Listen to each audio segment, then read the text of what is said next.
네, 지금 화면 하단에 이제 스크롤이라는 것이 쭉 지나가면서 뭐 여러 가지 기사 내용들이 나오는데요. 한국물 외평채 가상금리 석 달 새에 5배 폭등. 이건 좀 잘못된 기사 같습니다. 제가 좀 확인을 해보니까 지난해 말 24bp라고 하는데 이 외평채 가상금리라는 것은 미국의 T노트 10년물하고 우리나라의 외국환 평형채권하고의 그 수익률 격차입니다. 근데 지난해 11월에 99베이시스 포인트에서 지금 107베이시스 포인트니까 그렇게 많이 올라간 건 아닙니다. 대외 신도가 떨어졌다고 하는데 좀 잘못된 기사 내용 같아서 좀 정정을 좀 해드립니다. 우리나라 그렇게 나쁜 나라가 아니라는 거, 네, 한 번 더 말씀드렸습니다. 자, 마켓 리더의 특급 전략으로 가보도록 하죠. 시장의 중심에 계신 분입니다. 또 메리츠증권, 종금증권 리서치 센터의 은성민 센터장과 함께 이야기 나눠보겠습니다. 안녕하십니까? 네, 안녕하십니까? 자, 다양한 변수들이 혼재되어 있습니다. 근데 이제 시장이 계속해서 힘을 못 쓰고 있는 형태거든요. 어느 수준에서 이 저점을 좀 인식할지 하고요. 그다음에 시장을 조금 이렇게 활성화시킬 수 있는 모멘텀이라고 해야 될까요? 그런 것들은 어디서 찾아볼 수 있겠습니까? 일단 최근에 국내 주식 시장이 이제 글로벌 증시가 상승하는 데 비해서 이제 약세를 면치 못하고 있는데 가장 큰 원인은 아무래도 이제 뱅가드 펀드 물량하고 지난주에 있었던 FTSE 리밸런싱에 따른 외국인 매도 물량 급증 그리고 최근에 이제 키프로스 사태 등으로 인해서 일시적으로 달러가 강세로 가면서 외국인 입장에서는 이제 환차선에 대한 부담으로 매물 물량이 급증하는 부분 이런 외국인들의 이제 매물 부담이 가장 큰 원인이라고 생각을 하고 있고 또 최근에 엔화가 약세 기조로 가면서 국내 IT나 자동차 같은 수출 기업들이 뭐 제품 경쟁력이 약화되면서 실적이 둔화될 수 있다는 우려감 이러한 부분들이 이제 작용을 하면서 국내 시장이 지금 약한 흐름을 보이고 있는데 지금 밸류에이션 측면으로 본다면은 PBR 100 한 1900 정도 수준이니까 한 1900 정도 수준에서는 지지가 되지 않을까 생각을 하고 있고요. 결국은 주식시장의 상승 흐름을 이어가려면은 환율이 좀 진정되면서 외국인 매도 물량이 좀 안정화되고 특히 이제 중국 경기가 회복되는 기조로 나타나기 시작한다면은 시장은 다시 상승 흐름으로 이어가지 않을까 이렇게 생각을 하고 있습니다. 네.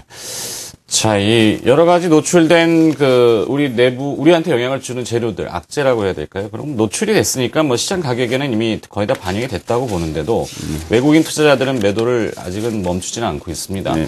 매력이 없어 보이는 걸까요? 이 센터장님 의견은 어떻습니까? 그렇지는 않다고 생각을 하고 있습니다. 국내 시장이 뭐 특별히 펀더멘탈이 약해서 아니면은 뭐 국내 기업들의 실적이 둔화될 가능성이 많기 때문에 그래서 뭐 외국인이 판다고 생각지는 않고요. 서두에도 말씀드렸지만은 지금 외국인의 매물 물량은 철저하게 이슈에 의해서 나오는 거라고 생각을 하고 있습니다. 특히 이제 뱅가드 물량이 6월 달까지 청산이 돼야 되기 때문에 지금 상황으로 보면 50% 이상은 진행이 된 상황이고 삼성전자 기준으로 봐서도 그렇고 그런 부분들이 해소가 된다면은 외국인은 재차 유입될 가능성이 높다고 생각을 하고 있고 특히 지금 키프로스 사태나 유럽 문제가 다시 이제 부각이 되면서 달러가 일시적으로 강세 흐름을 가고 있는데 지금 이제 원달러 기준으로 한 1120원 정도 수준이니까 오히려 지금 수준에서는 환차선보다는 워낙 강세 가능성이 높기 때문에 외국인들은 재차 유입될 가능성이 높고 네. 기업들 향후 실적도 1분기를 받아보고 그래서 점진적으로 개선될 가능성이 높기 때문에 외국인의 매도세는 뭐 추세적으로 이어진다기보다도 이러한 이슈가 끝나고 난 이후에는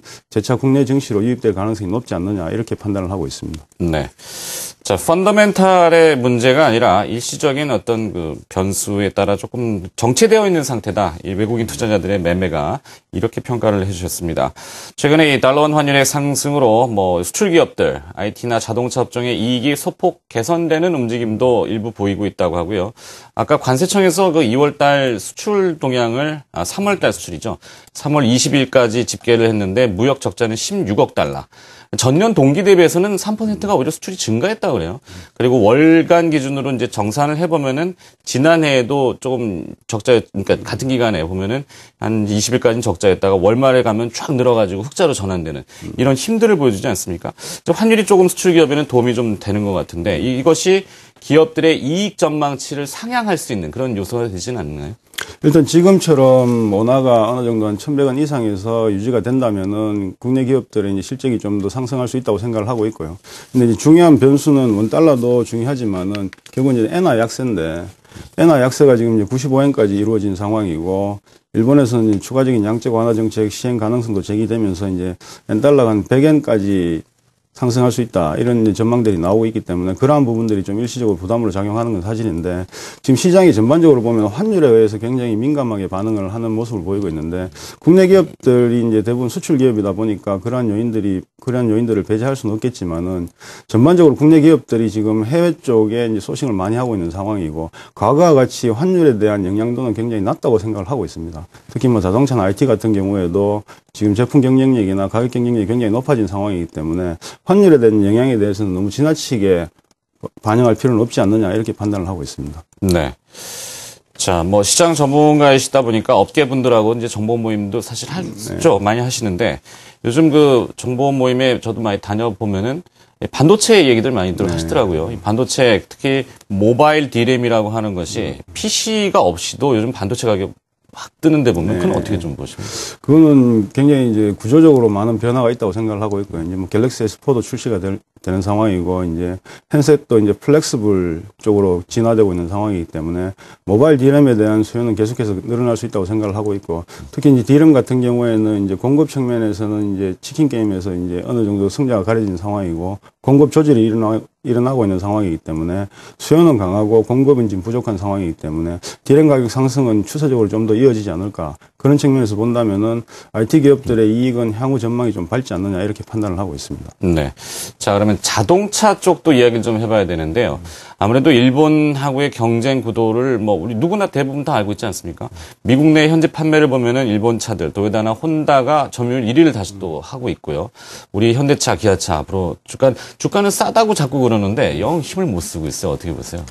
이게 일단 엔화가 약세가 되면서 이제 일본 자동차 업체들이 가격 경쟁력이 생긴 건 사실입니다. 그건 부인할 수 없는 사실이고 그렇지만은 이제 현대차나 기아차 놓고 보더라도 굉장히 이제 생산 현지화를 많이 시켰기 때문에 환율에 대한 영향도는 과거에 비해서는 굉장히 낮아졌다고 생각을 하고 있고 특히 지금 최근에 국내 자동차 업체들 보면은 대당 세전 이익이 굉장히 개선되고 있습니다. 그 말은 결국은 제품 경쟁력이 많이 생겼다는 측면이 있기 때문에 환율에 대한 영향을 부인할 수는 없겠지만은 그런 것보다는 제품 경쟁력이라든지 생산기지 현지화를 통해서 향후에 이익이 증가할 수 있는 그런 여건을 마련하는 상황이기 때문에 지금 환율 때문에 일시적으로 주가가 많이 하락한 상황이지만은 지금 밸류에이션을 보더라도 자동차 업종이 한 6배에서 7배 정도 수준이기 때문에 향후 이익의 증가 가능성이나 이런 걸 고려한다면은 지금 자동차주는 굉장히 매력적인 구간에 있지 않느냐. 주가는 추가적으로 상승할 가능성이 높다. 이렇게 판단을 하고 있습니다. 네. 자, 이 산업이라는 섹터가 IT, 자동차가 주류이긴 합니다만 또 과거에 이제 그 다른 전통 업종들이 있지 않습니까? 조선 업종은 또 어떻게 보십니까?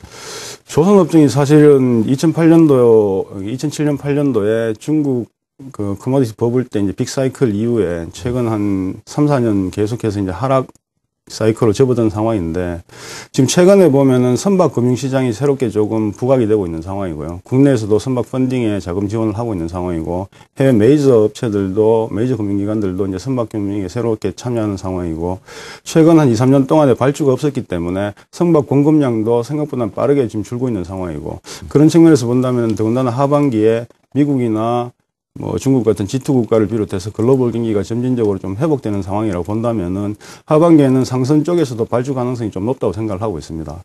뭐 해양 플랜트는 여전히 국내 조선업체들이 경쟁력을 가지고 있는 부분이고 그런 측면을 고려를 한다면은 조선업종에 대해서도 좀 긍정적으로 바라볼 필요가 있지 않느냐 이렇게 판단을 하고 있습니다. 네. 자, 오늘은 건설 관련 기업들, 건설주들이 조금 반등을 시도하고 있는데 이 용산 사태, 사태라고 하긴 좀 그렇습니다만 뭐 단군 이래의 최대 개발 규모, 단군을 거기다 감히 갖다 붙이시더라고요. 네, 그래서 이 건설업종은 최근에 부동산 경기하고 접목시키면 또 앞으로 전망 어떻게 보십니까? 아무래도 이제 신정부가 출범된 이후에 이제 경기 부양 정책의 일환으로 이제 부동산 경기 활성화 대책을 이제 4월 중에는 내세울 거로 보고 있고요. 전반적으로 부동산 시장이 굉장히 침체되는 상황이기 때문에 부동산 활성화 대책이 이루어진다면은 뭐 용산개발권은 어떻게든 다시 타결을 볼 거라고 생각을 하고 있고 뭐 분양가 상한제 폐지라든지 DTI 규제 완화라든지 이런 식으로 이제 부동산 규제를 완화를 시킨다면은 국내 건설업체들이 뭐 수혜를 볼 수 있다고 생각을 하고 있고 그리고 국내 건설업체들이 주택시장뿐만 아니라 플랜트 쪽에서 강점을 가지고 있는 상황이기 때문에 부동산 경기 부양 정책에 대한 수혜를 가미한다면은 건설업종에 대해서도 좀 긍정적으로 볼 필요가 있지 않느냐 이렇게 판단을 하고 있습니다. 네. 자, 그리고 또 하나의 관심사는 금융 섹터라고도 볼 수 있는데요. 어제 뭐 전산 보안망이 해킹을 당해서 APT 방식이라는 용어가 등장했네요. 뭐 이 아파트인지는 잘 모르겠습니다만, 저 전산 전문가는 아닌데, 금융 섹터도 최근에 그 상당히 많은 부담감을 좀 안고 있고 해소를 털어내느냐의 여부인데, 부실 자산이라고 하는 무수익 채권이라고 해야 되나요? 무수익 여신 같은 경우, 특히 연체율이 올라가는 것을 정부가 이제 또 뭐 행복 기금을 조성해가지고 좀 덜어주겠다. 이게 금융 쪽에는 뭐 어떤 좀 벗어날 수 있는 하나의 추구가 좀 될 수 있을까요?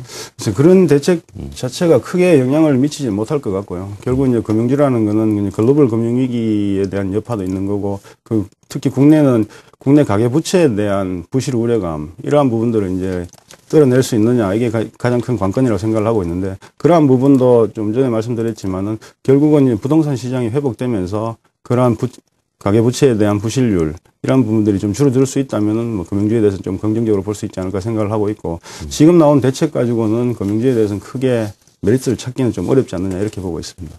네. 자, 산업 전반을 좀 쭉 한번 훑어봤는데, 역시 IT가 아직은 좀 살아있네, 이렇게 표현해야 될 것 같고, 나머지는 조금 정체 상태인 것 같네요.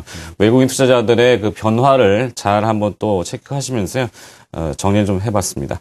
자, 메리츠 종금증권 리서치 센터의 은성민 센터장이 수고를 해주셨습니다. 고맙습니다. 네, 감사합니다.